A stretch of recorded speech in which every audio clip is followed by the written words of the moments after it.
जब नया नया शादी होला और एक लड़की जब केहू घर के परिवार पतो बन के जाली तो बहुत कुछ करे ना आवे।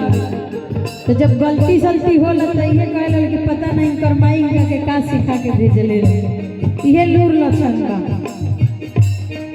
देखिए कहत रही बेटी जाना मौली पाती पलवो ना कैली हो।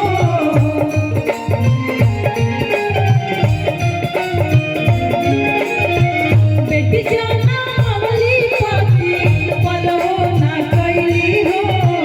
काहे के समझ दिया खिलड़ी, काहे के समझ दिया खिलड़ी, लूर ना सिखवली हो। काहे के समझ दिया खिलड़ी, लूर ना सिखवली हो।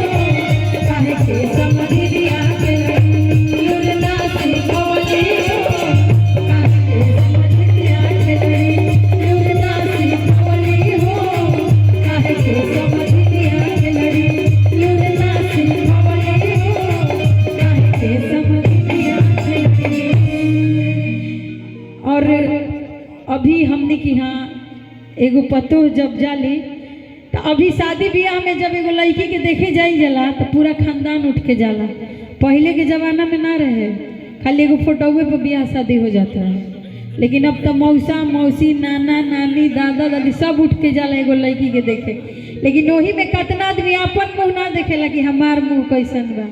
एगो विष्णु ओझा जी गाना गईले रहे कि अपन मुहवा के हुओ नहीं देखेला हो, बकलोल बानी कहाँ छछलोल बानी हो।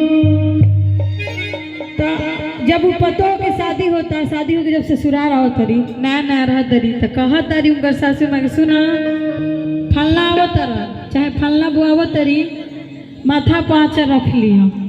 तो पतोहिए के रिप्लाई रहता। आजकल जो 10 पास रहता 12 पास रहता तो ऐसा सास से गोतनी से बतियावता लोग जैसे कि लागत कि IPS बन के आइल बोलो।